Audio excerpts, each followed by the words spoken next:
여러분 안녕하십니까? 광주 MBC 뉴스투데이 시작합니다. 먼저 오늘의 주요 뉴스입니다. 민주당 광주 경선 결과 동남을에서는 안도걸 후보가 이병훈 현역 의원을 이겼고 광산을에서는 민영배 의원이 김성진 정재혁 후보를 꺾고 선출됐습니다. 전공의의 현장 이탈로 전남대병원과 조선대병원에서는 생사를 넘나드는 환자들의 고통이 갈수록 커지고 있습니다. 그야말로 아비규환의 현장입니다. 자치단체들이 수억 원을 들여 마을 만들기 사업을 벌이고 있지만 주민들이 외면하면서 세금이 낭비되고 있는 현장을 기획 보도합니다. 지난해 광주의 합계 출산율은 0.71명으로 전국 평균과 비슷했고 전남의 출산율은 0.97명으로 전국 1위를 기록했습니다. 어젯밤 광주 두 곳의 민주당 경선 결과가 나왔습니다. 동남을에서는 안도걸 후보가 현역 이병훈 의원을 상대로 승리했고 광산을에서는 현역인 민영배 의원이 도전자 2명을 따돌렸습니다. 경선 후보자들의 캠프를 주현정 기자가 다녀왔습니다. 민주당 광주 경선에서 현역 국회의원이 탈락하는 이변이 또 연출됐습니다. 광주 동남을에서 기획재정부 2차관 출신의 정치 신인 안도걸 후보가 민주당 광주시당위원장인 이병훈 의원을 꺾고 민주당 공천장을 따냈습니다. 유권자들의 선택은 준엄하고 분명합니다. 구태 정치를 청산하고 혁신의 새로운 정치를 하겠습니다. 그리고 우리 호남 1번지 광주 동남을 자존심을 세우겠습니다. 3인 경선이 치러진 광산을에서는 민영배 의원이 김성진, 정재혁 등 2명의 도전자를 상대로 본선 진출권을 차지했습니다. 결선 투표까지 가지 않고 이겼습니다. 정치 검찰의 이 전횡을 혁파하는 일입니다. 윤석열 검찰 독재를 무너뜨리는 것이 가장 먼저 해야 할 일입니다. 그러면서 동시에 민생 경제를 제대로 챙겨야 합니다. 광주 8개 선거구 가운데 현재까지 경선 결과가 나온 곳은 5곳. 현역 국회의원이 도전자에 밀려 경선에 탈락한 것은 민영배 의원을 제외하고 4명이나 됩니다. 이제 광주에서 남은 민주당 경선 선거구는 서갑, 서을, 광산갑 등 3곳입니다. 서갑의 경선 일정은 아직 확정되지 않은 가운데 서을은 다음 달 7일부터 이틀간 100% 지역민 여론조사로 최종 1인을 결정합니다. 광산갑은 다음 달 4일부터 사흘간 권리당원 ARS 투표와 일반 여론조사를 절반씩 반영해 본선 진출자를 가릴 예정입니다. 광주 8개 선거구의 절반인 4곳에서 현역 국회의원이 고배를 마신 민주당 광주 경선. 나머지 선거구의 결과가 더욱 주목을 끌게 됐습니다. MBC 뉴스 주현정입니다. 오늘 비가 내리면서 기온은 크게 내림세를 보이겠습니다. 나서실 때 우산 챙기시고요. 따뜻한 옷차림으로 나서시는 게 좋겠습니다. 오늘 비 소식 들어있습니다. 광주와 전남에 5에서 20mm가량의 비가 내리겠고요. 전남 동부 내륙을 중심으로 1에서 3cm가량의 눈이 내려 쌓일 가능성도 있겠습니다. 전남 해안부터 비가 시작돼서 차츰 광주와 전남 전역으로 비가 확대될 것으로 보입니다. 해안 지역을 중심으로는 강풍 예비특보도 발표됐습니다. 특보가 내려진 지역을 중심으로 시속 70km에 달하는 매우 강한 바람이 예상되고요. 그 밖에 내륙에서도 시속 55km 안팎의 강풍이 불겠습니다. 시설물 관리도 잘해주셔야겠습니다. 기온은 크게 낮아지겠습니다. 아침 기온은 7도 안팎으로 어제보다 5도가량 높게 출발했는데요. 한낮 기온 아침 기온과 비슷한 수준에 머물면서 어제보다 무려 8, 9도가량 낮은 기온 예상됩니다. 날씨 정보였습니다. 진료 현장을 떠난 전공의들의 의료 공백이 길어지면서 응급실을 찾은 환자와 보호자들의 불만과 불안, 고통이 가중되고 있습니다. 전남대병원과 조선대병원에서도 입원 거부와 수술 지연 등으로 환자와 가족들의 아우성이 터져나오고 있습니다. 임지은 기자가 현장에 다녀왔습니다. 전남대병원 응급실 보호자 대기실에서 한 남성이 초조한 마음으로 앉아 있습니다. 1시간 전 어머니가 심장 판막 질환으로 호흡 곤란 증세를 보여 응급실로 옮겨졌는데 CT와 MRI 등 기본적인 검사만 받을 수 있을 뿐 입원은 불가능하다는 의료진의 답변을 들었기 때문입니다. 10년 넘게 같은 증상으로 전남대병원에서 입원 치료를 받아왔는데 전원이 가능한 2차 병원을 급하게 알아보려니 막막할 따름입니다. 갑자기 또 안 좋아하시는데 좀 더 파업이랑 겹쳐서 안 그래도 호송 중인 고급대원들이 말씀하시더라고요. 전대병원 입원 안 될 거라고. 그렇게 딱 와야 될 거 입원이 안 된다 해버리니까 답답하죠, 이럴 때는. 3주 전 심근경색으로 쓰러져 구급차를 타고 이곳 응급실로 옮겨졌던 한 남성도 답답함을 호소했습니다. 다시 증상이 나타날 경우 전공의가 떠난 응급실에서 골든타임 안에 처치를 받을 수 있냐는 겁니다. 전혀 무리 없이 의사처리 처리가 됐었죠. 그분들은 이제 이리저리 가라고 하면 이제 갔다가 이제 차에서 이제 생명을 잃을 수도 있죠. 이제. 병원을 찾은 환자들은 제때 치료를 받지 못하는 게 아닌지 불안함을 감추지 못했습니다. 지난 26일 광주 북구에서는 뇌출혈로 쓰러진 63살 최모 씨가 응급실 병상을 찾지 못해 뺑뺑이를 돌았는데 다른 곳을 알아보라는 조선대병원 측 말에 응급실을 전전하다 신고 접수 35분 만에 조선대병원 응급실로 오게 됐지만 결국 뇌사 판정을 받았습니다. 가족들은 의료 공백으로 벌어진 일이라고 주장하며 분통을 터뜨렸습니다. 그저께 실려왔는데 병원이 파업 때문에 안 잡히니까 어이가 없어서 할 말이 없더라. 정부가 정한 복귀 시한이 다가오고 있지만 전남대병원과 조선대병원을 이탈한 전공의들은 복귀할 움직임이 없어 보입니다. 정부와 의사들의 강대강 대치 속에 환자와 가족들의 고통이 점점 커지고 있습니다. MBC 뉴스 임지은입니다. 마을 만들기 사업은 농촌을 활성화하기 위한 지자체 정책 가운데 하나인데요. 공동시설을 만들거나 마을법인의 사업 등을 지원하고 주민들이 스스로 운영하도록 하고 있습니다. 지난 20년 동안 전남에서만 2천억 원이 넘는 세금이 들어갔는데 농촌이 얼마나 활성화됐는지에는 의문이 제기됩니다. 김초롱 기자가 집중 취재했습니다. 농촌마을 한편에 마련된 체력 단련실입니다. 평일 낮인데 문이 굳게 닫혔습니다. 지난해 2월부터 운영을 시작했는데 최근 보름 동안 주말에만 열었습니다. 지자체 마을 만들기 사업으로 2억 5천만 원을 들여 지은 건데 관리가 쉽지 않기 때문입니다. 이장이다 해서 매일 막 이렇게 관리할 수는 없지 않습니까? 허락을 구하고 안으로 들어가니 72제곱미터 공간에 주민들이 요구한 탁구대와 당구대가 한 대씩 놓여 있습니다. 학생과 신혼부부 등 젊은 층이 종종 이용해 마을 활성화라는 취지와 맞지만 운영 부담은 피하기 힘듭니다. 냉난방비 등으로 연간 운영비가 100만 원가량 드는 겁니다. 선배님들이나 후배님들이 마을에 좀 보탬이 들어가고 돈 10만 원씩 이렇게 출연해주는 그 돈 갖고 운영이 나가는데 인근 마을도 상황은 비슷합니다.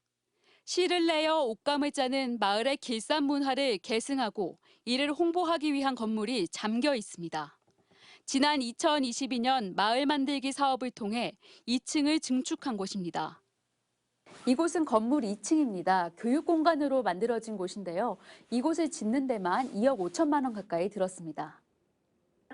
하지만 수업은 한 달에 3-4번. 더 늘리고 싶어도 일할 사람이 없습니다. 사실은 1년 내내 활성화해서 문을 열어놓아야지 사람들이 구경도 오고 하잖아요. 마을에 봉사라도 할 수 있는 젊은 인력들, 그런 분들이 있어야지 좀. 고령화와 지역 소멸 문제로 농촌 마을이 허덕이는 상황에서 마을 스스로 이 같은 사업을 운영해야 해 결국 한계가 있는 겁니다. 취재가 시작되자 전남도는 관련 예산 등 자료 취합을 서둘렀습니다. 2004년부터 올해까지 마을 만들기에 쓰인 예산은 전남 지역만 모두 2,200억 원.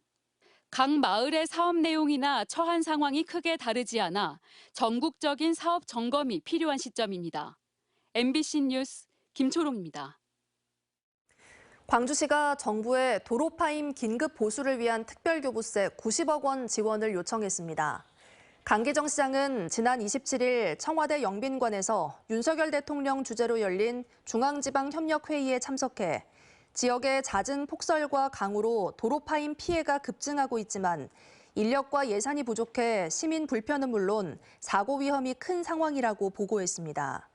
실제로 광주시는 30여 명의 인력과 장비 10대를 투입해 매일 도로 파임 복구에 나서고 있지만 관련 공사비 등이 소진되고 있는 상황입니다.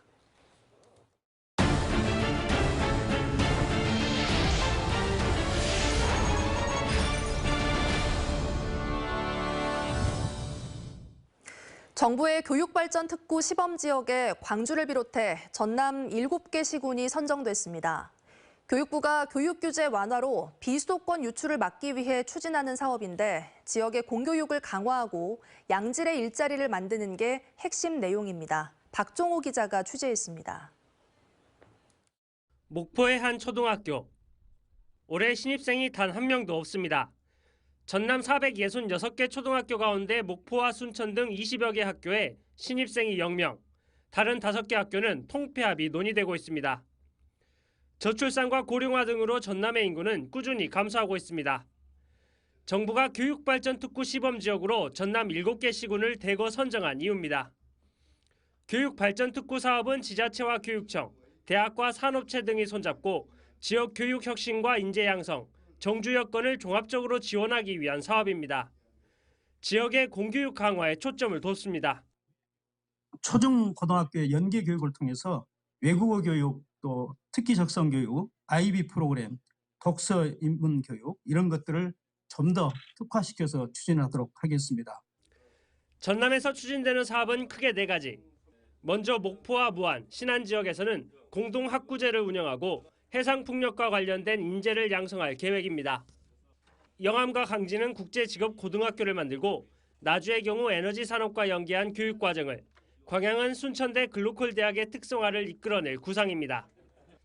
유치원부터 대학교를 거쳐 지역에서 일할 수 있는 환경을 조성하겠다는 게 큰 틀입니다. 교육특구 시범 지역 지정으로 최대 100억 원의 특별 교부금이 지원되고 맞춤형 규제 특례를 우선 적용받게 됩니다. 전남형 교육발전 특구는 전남 교육의 혁신을 통해서 지역 불균형과 인구 소멸의 악순환을 반드시 끊어내겠다는 강력한 의지를 담고 있습니다. 전남의 경우 외국인이나 이민자 등 이주 배경자의 비율이 전국에서 가장 높은 만큼 지역적 특성을 반영해 맞춤형 통합 지원에 주력하기로 했습니다. 전남 7개 시군에서 먼저 시작될 교육발전 특구 사업이 지역 소멸 위기를 해결할 신호탄이 될 수 있을지 기대됩니다. MBC 뉴스 박종호입니다. 지난해 광주의 합계 출산율이 0.71명, 전남은 0.97명을 기록한 것으로 나타났습니다. 통계청이 발표한 인구 동향에 따르면 광주의 합계 출산율은 0.71명으로 1년 전 0.84명에 비해 0.13명 줄었고 이는 전국 평균 0.72명보다 낮은 수치입니다.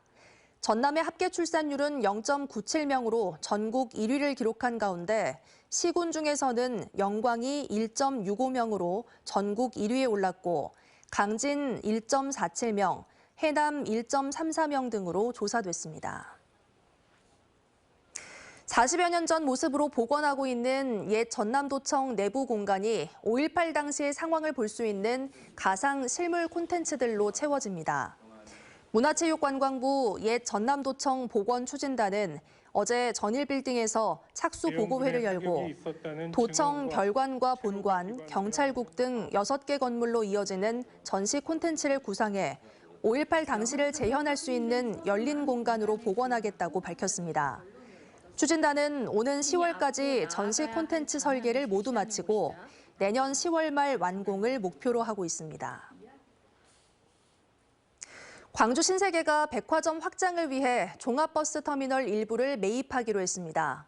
광주 신세계는 유스퀘어 토지와 건물, 터미널 사업권을 금호고속으로부터 4,700억 원에 매입하기로 했다고 밝혔습니다.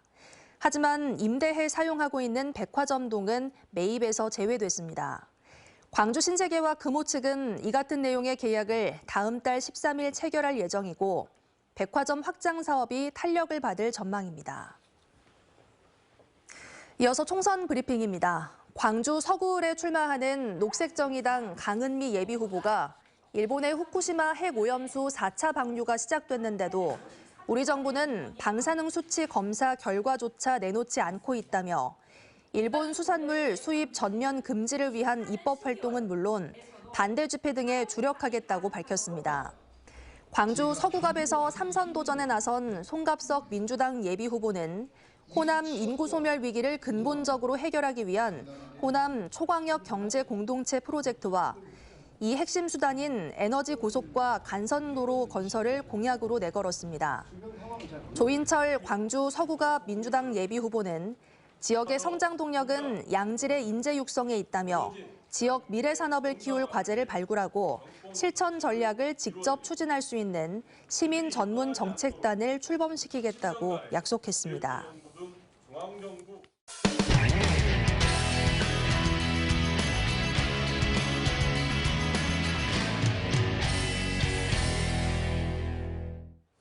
경남 창원시 진해구 주민들의 수건 사업인 석동터널 개통이 20여일 남았습니다.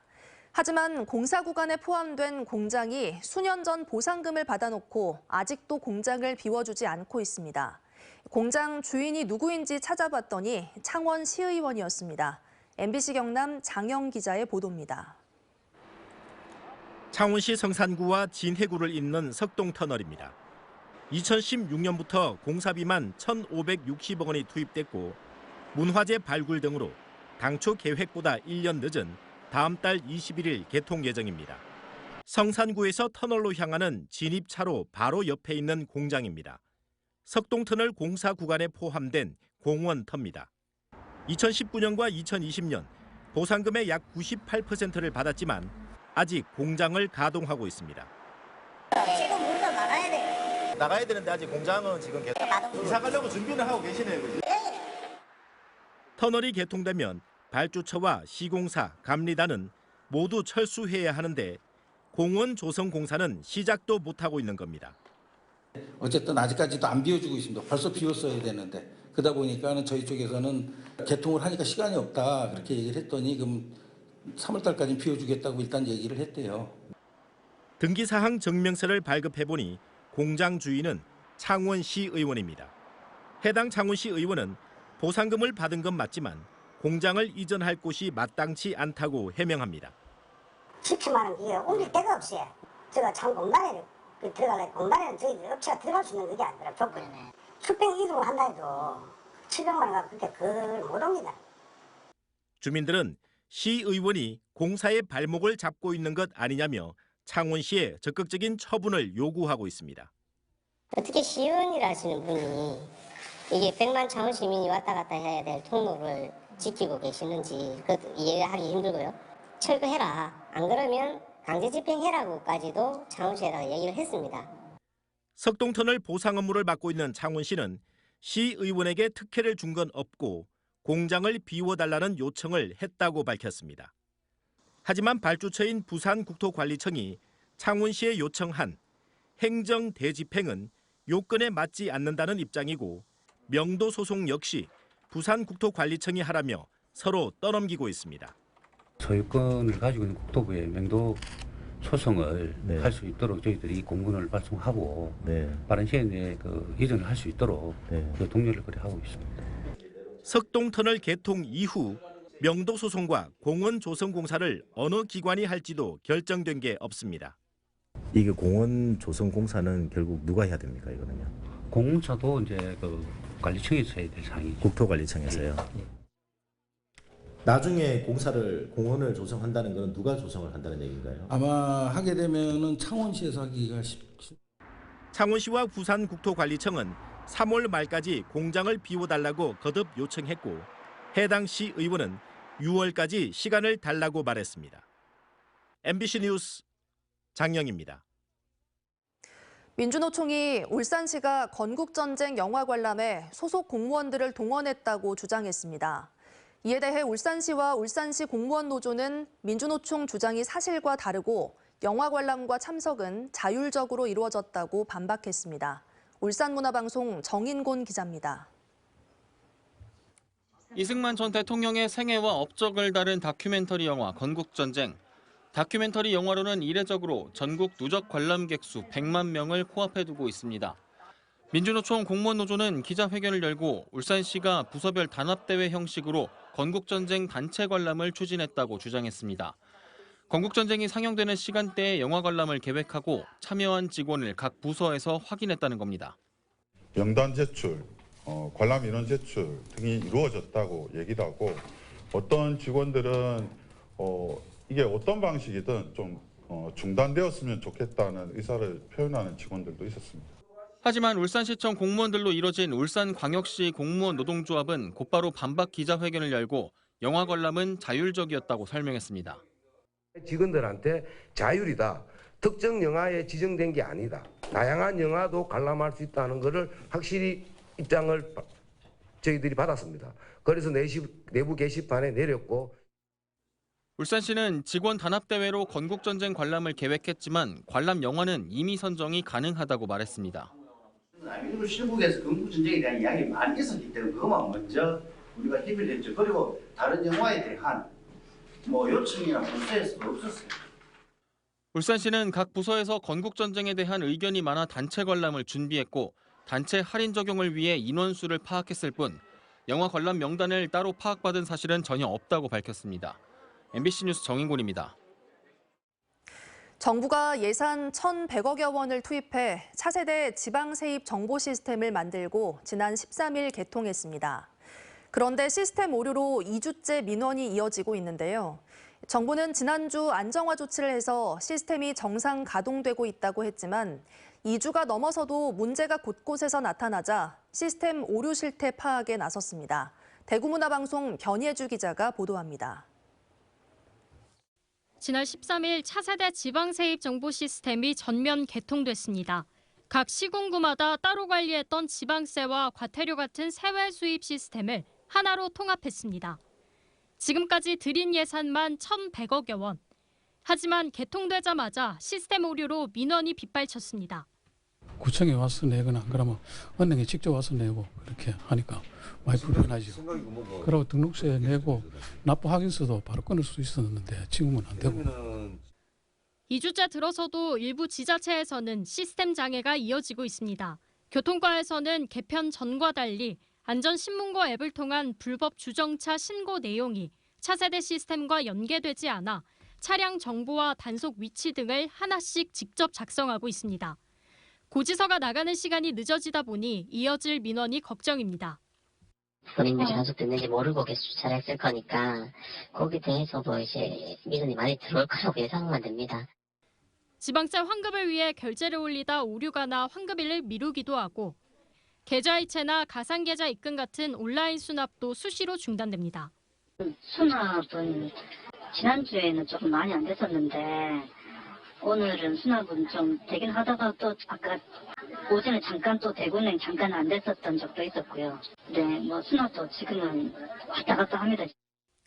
정부는 지난 22일 안정화 조치를 한 뒤 모든 기능이 정상적으로 작동되고 있다고 밝혔지만 전국적으로 산발적인 장애가 계속 나타나고 있습니다. 행정안전부 관계자는 시스템 자체가 커서 최적화가 늦어지고 있다고 설명했습니다.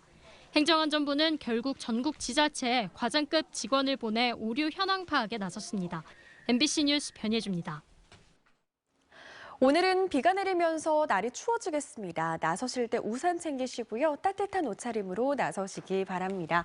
오늘 예보된 비의 양 많지는 않습니다. 광주와 전남에 5에서 20mm가량의 비가 내릴 것으로 예상되고요. 전남 동부 내륙 지역을 중심으로 1에서 3cm 안팎의 눈이 내려 쌓일 가능성이 있겠습니다. 서해안 지역을 중심으로는 강풍 예비특보가 발표된 가운데 특보가 내려진 해안 지역을 중심으로 시속 70km 안팎 매우 강한 바람이 불겠습니다. 기온은 내림세를 보이겠습니다. 오늘 아침 기온과 낮 기온 모두 내내 7도 안팎에 머물겠는데요. 아침 기온 어제보다 5도가량 높은 수준이지만 한낮 기온은 어제보다 무려 8, 9도가량 낮은 수준입니다. 급격히 추워지는 날씨에 대비 잘 하셔야겠습니다. 종일 영상권에 머물겠지만 쌀쌀하겠습니다. 장성 6도 안팎에서 출발해 한낮 기온 7도에 머물겠습니다. 대부분 지역의 한낮 기온 6도에서 8도 분포로 예상됩니다. 아침 기온 구름 덕에 훌쩍 올라 있습니다. 고흥의 현재 기온 8도 안팎 보이고 있습니다. 바다의 물결은 최고 2m에서 3m로 조금 높게 일겠습니다. 금요일인 내일 반짝 추위가 이어지겠습니다. 한낮 기온도 2도 안팎에 머물겠고요. 토요일까지도 추위는 계속될 것으로 보입니다. 날씨 정보였습니다. 뉴스 마칩니다. 함께해 주신 여러분 고맙습니다. 언제 어디서나 내 손 안의 뉴스. 광주 MBC 뉴스 유튜브 구독으로 함께하세요.